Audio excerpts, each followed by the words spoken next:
नमस्कार, बहुत स्वागत है आप सभी का। मैं हूं आपके साथ नैना यादव, लेकर हाजिर हूं हमारा खास शो पूछता है इंडिया। जिस तरह से मिडिल ईस्ट में तनाव है उसका असर पूरी दुनिया पर है।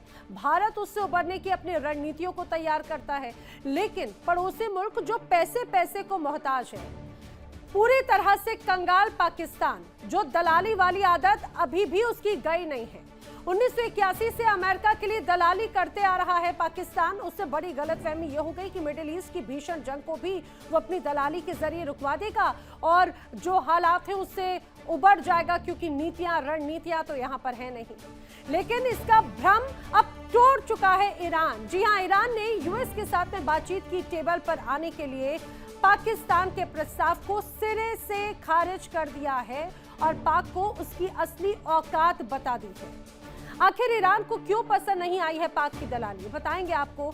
इस पूरी खबर की एबीसीडी, आने वाले वक्त में इसका क्या प्रभाव पड़ेगा वो भी आपको समझाएंगे। पिछले 45 सालों से अमेरिका के लिए दलाली करने वाले पाकिस्तान पिछले कुछ दिनों से मिडिल ईस्ट जंग रुकवाने को लेकर कोशिश करता हुआ नजर आता है। वो ठीक माना जा सकता है, काफी सक्रिय नजर आता है, लेकिन इसमें ईरान या अमेरिका की भलाई नहीं बल्कि पाकिस्तान खुद को उबारने के लिए ये धतकरम अपना रहा है।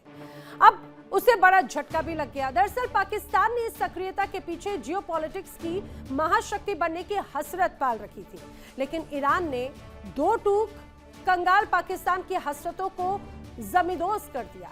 असल में तेहरान ने साफ कर दिया कि वो पाकिस्तान में अमेरिकी नेतृत्व वाले किसी भी प्रतिनिधि मंडल से मुलाकात नहीं करेगा। ईरान ने साफ कहा कि वो पाकिस्तान पर भरोसा नहीं करता, पाकिस्तान के जरिए होने वाली बातचीत में वो शामिल नहीं है। ईरान के प्रवक्ता इस्माइल बाघई ने कहा कि अमेरिका से कोई भी सीधी बातचीत नहीं हुई है, सिर्फ अन्य मध्यस्थों, दलालों, दूसरे लोगों के जरिए अमेरिका की ज्यादा और गलत मांगे भेजी गई थी और उनकी तरफ से स्पष्ट कहा गया कि पाकिस्तान अपनी तरफ से कोशिश कर रहा है, लेकिन ईरान उसमें शामिल नहीं है। साथ ही उन्होंने कहा कि युद्ध खत्म होना अच्छी बात है, लेकिन यह भी याद रखना चाहिए कि शुरुआत इस युद्ध की किसने की। ईरान को अमेरिका की तरफ से 15 पॉइंट का प्रस्ताव मिला था, लेकिन वो सारे प्रस्ताव बेकार ही थे। इसमें कोई शक नहीं कि मिडिल ईस्ट में जारी 36 दिनों की जंग ने पूरी दुनिया की अर्थव्यवस्था पर बहुत नेगेटिव असर डाला है। हालात ये है कि अभी भी जंग रुकने के आसार तो दूर दूर तक नजर ही नहीं आते। हाँ, हालांकि अमेरिका इस जंग से निकलना चाहता है, हाथ पैर मार रहा है, लेकिन उसे ये बात समझ में नहीं आ रही कि आखिर उसके दलाल पाकिस्तान में इस जंग को रुकवाने की कोई कुवत है ही नहीं। अब सवाल ये कि आखिर पाकिस्तान इस जंग को रुकवाने के लिए हाथ पैर मार क्यों रहा है। दरअसल पाकिस्तान के हुक्मरानों को शायद अब जाकर अक्ल आई कि ईरान में लंबा युद्ध अगर चला तो पाकिस्तान का अस्तित्व संकट में पड़ जाएगा। आखिर क्यों, आइए ये भी समझ लीजिए। दरअसल पाकिस्तान पहले ही अपने पड़ोसी देश, चाहे बात अफगानिस्तान हो या हिंदुस्तान, अफगानिस्तान में तालिबान के साथ में तनाव में है। इतना ही नहीं बल्कि ईरान सीमा से लगने वाला जो बलूचिस्तान का हिस्सा है, वहां पर भी अलगाववादी समूह लगातार उसे घातक चोट दिए जा रहे हैं। अब ऐसे में ईरान की अस्थिरता का सबसे बड़ा असर पाकिस्तान पर पड़ना तय है। दुनिया में दहशतगर्दी के लिए कुख्यात पाकिस्तान के हुक्मरानों को शायद अब इतनी अक्ल आ गई कि वो इस हालात को समझ रहे हैं। जंग के हालात के बीच में यूएई ने जो पाक को कर्जा दे रखा था, उसका तकाजा भी अब तेज हो चुका है और अब तो यूएई के $3.5 अरब कंगाल पाक को चुकाने पड़ेंगे। वो कैसे चुकाएगा, ये बड़ा सवाल है, क्योंकि ईरान में जारी जंग का असर पाकिस्तान में बलूचिस्तान की सुरक्षा से लेकर तेल गैस की उपलब्धता, देश के अंदरूनी स्थिरता तक पड़ रहा है। सालों से अमेरिका के नमक हलाली करने वाले पाकिस्तान के नेता इस बात को बहुत अच्छे से जानते हैं, समझते हैं। यदि ये जंग लंबी खिंचती है तो हॉर्मुज स्ट्रेट से तेल की आपूर्ति प्रभावित रहेगी। दिवालियेपन की कगार पर खड़ा पाकिस्तान की उसकी अर्थव्यवस्था पूरी तरह से चौपट हो जाएगी। पाकिस्तान में पेट्रोल डीजल की कीमतें पहले से ही आसमान छू रही हैं। लोग परेशान हैं, आम जनता परेशान, लगातार अपनी सरकार से उम्मीद लगाए बैठी है, लेकिन वहां पर तो हालात ऐसे हैं कि पाकिस्तान की सरकार आम जनता पर अब गोबर टैक्स वसूल कर और भी ज्यादा दबाव बनाना चाहती है। पाकिस्तानी हुक्मरानों के लिए अब ये भी जंग एक तरह से गले की फांस बन गई है। इसके अलावा यहाँ पर शिया मुसलमानों की भी काफी अच्छी खासी आबादी है। अब ऐसे में पाक अगर अमेरिका के साथ में एक तरफा खड़ा दिखता है तो शियाओं की नाराजगी भी झेलनी पड़ सकती है। और इसके साथ ही पाकिस्तान ने पिछले एक दशक से सऊदी अरब के साथ में मजबूत साझेदारी बनाई हुई है।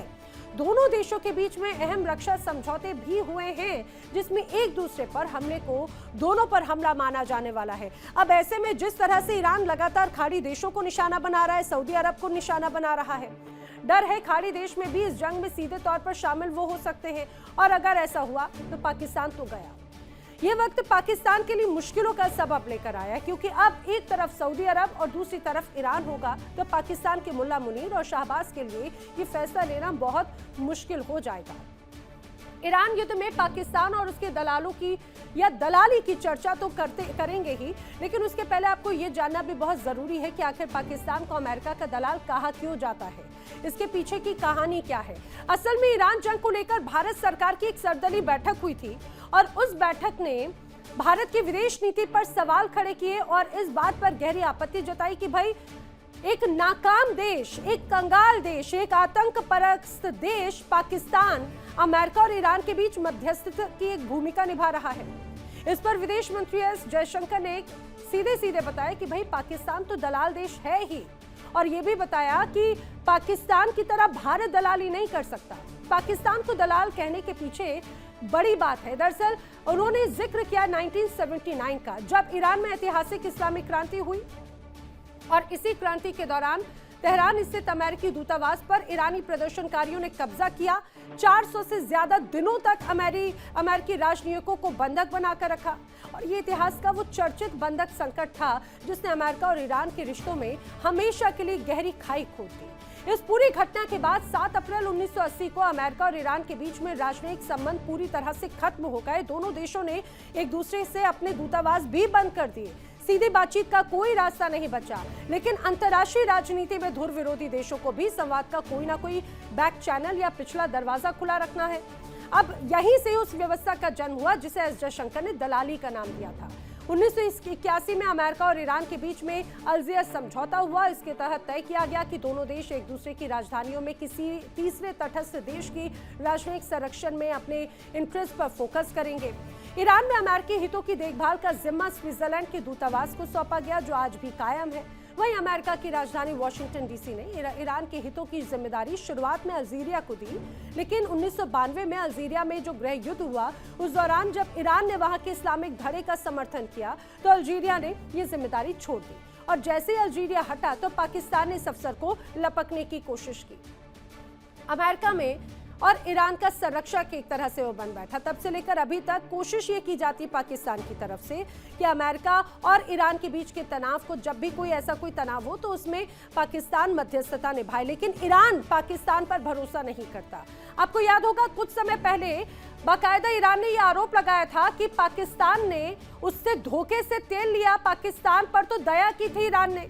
झंडे लगे थे पाकिस्तान के जहाजों पे और वो पाकिस्तान का तेल या जो झंडे थे वो सीधे अमेरिका को दे दिया, और इस बात का खुद जिक्र डोनाल्ड ट्रंप ने किया। डोनाल्ड ट्रंप जिसे तोहफे कह रहा था, असल में वो धोखा था, और ईरान ने इस बात को पकड़ा और पाकिस्तान की वादा खिलाफी से वो बखूबी जानते हैं, बखूबी ये कहा जाए कि परिचित है।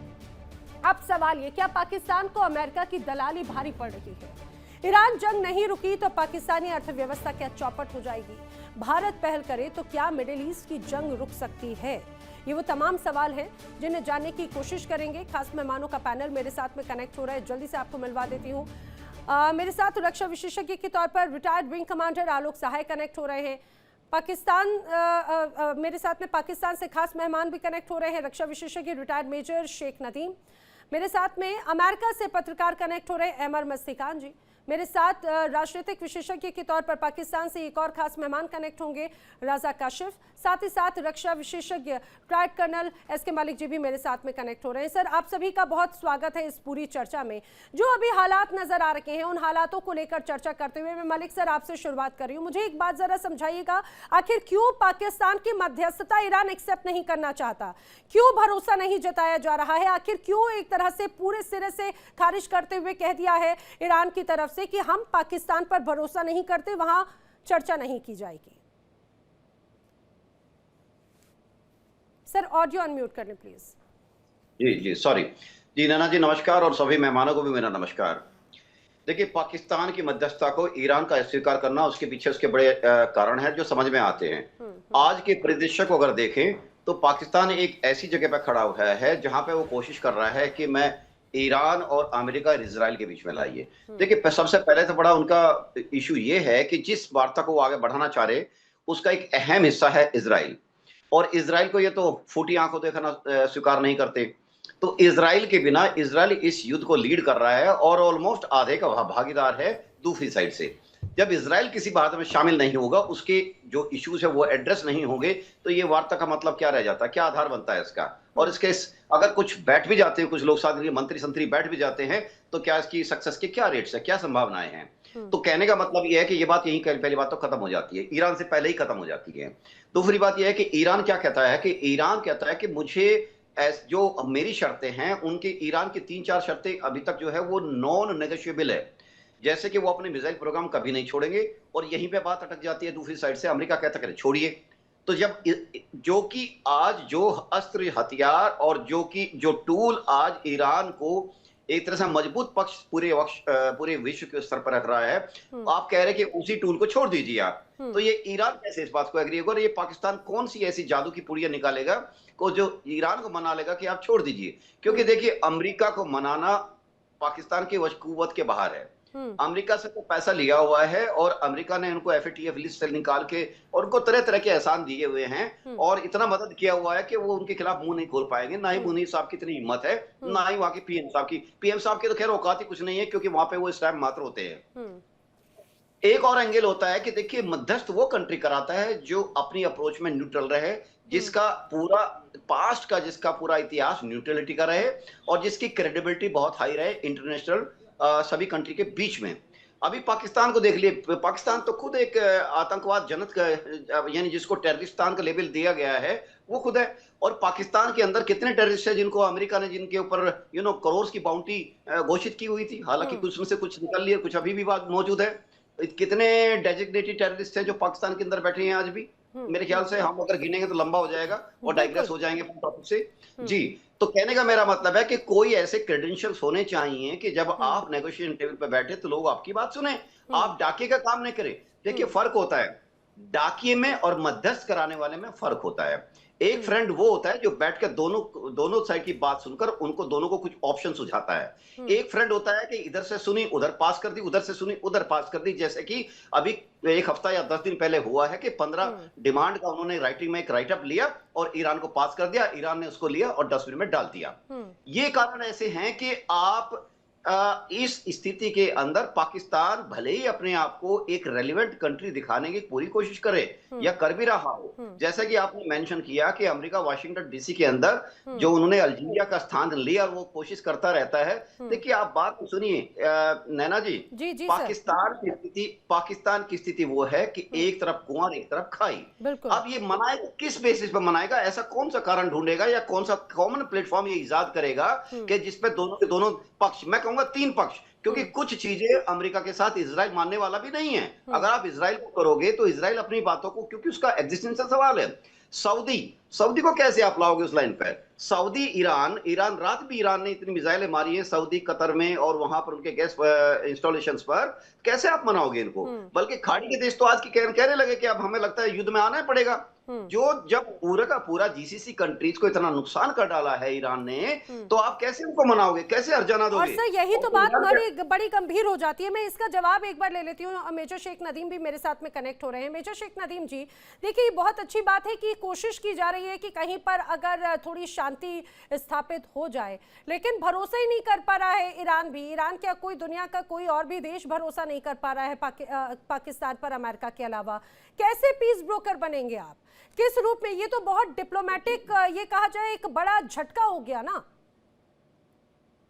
देखिए, आप लोग जितने बैठे यहाँ पे बड़े इल इन्फॉर्म्ड हैं।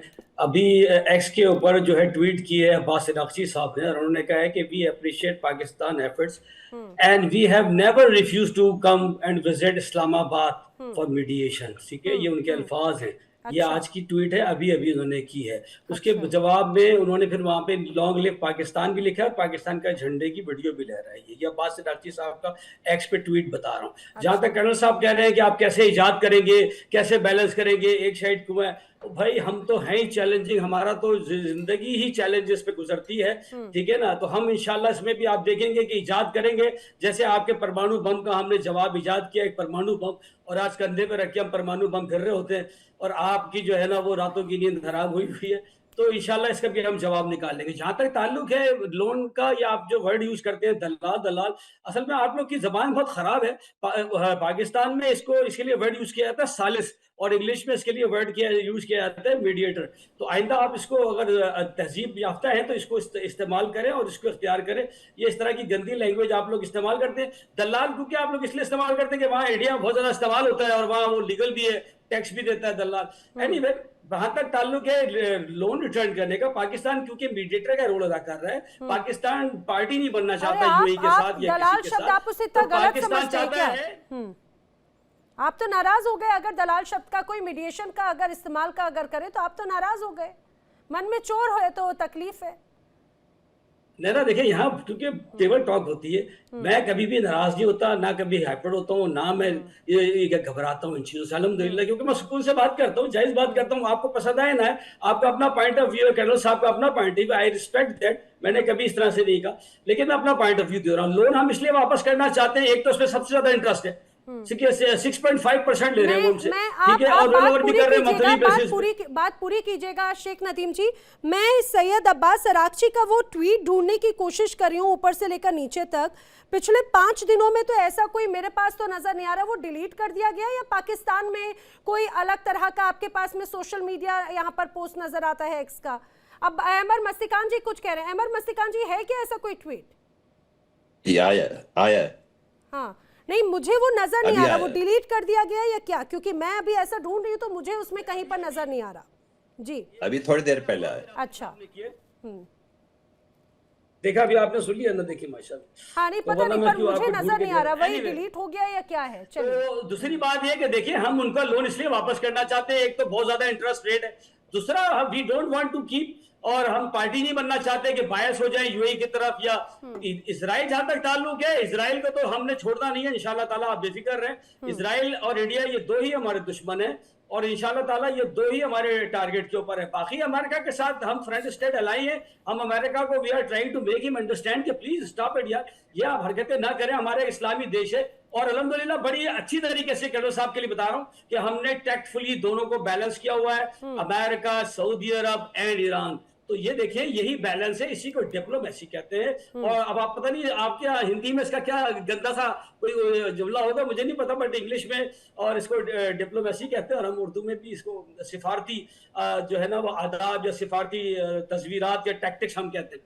तो हम अल्हम्दुलिल्लाह बहुत अच्छा बैलेंस कर रहे हैं सर, और इंशाल्लाह ये कुआं खाई हम सब जम करेंगे, आप देखेंगे। और आप ये जो कह रहे हैं कि कौन सा जादू करेंगे, जादू भी हो जाएगा, इजाद भी हो जाएगी, and very soon you will see इंशाल्लाह on the horizon, everybody will see इंशाल्लाह। चलिए, अगर आपको इतनी उम्मीद है, अगर इतना पॉजिटिव है, तो मुझे लगता है कि दुनिया को दिखाएं ना दिखाएं, लेकिन अपनी जनता को जरूर दिखाएं। आलोक सहाय जी शायद इस बात पे कुछ रिएक्ट करना चाह रहे थे, मुस्कुरा रहे थे। मैं आगे बढ़ूं, लेकिन मैं बता दूं भू राजनीतिक विशेषज्ञ रजा काशिफ जी भी मेरे साथ में कनेक्ट हो चुके हैं पाकिस्तान से।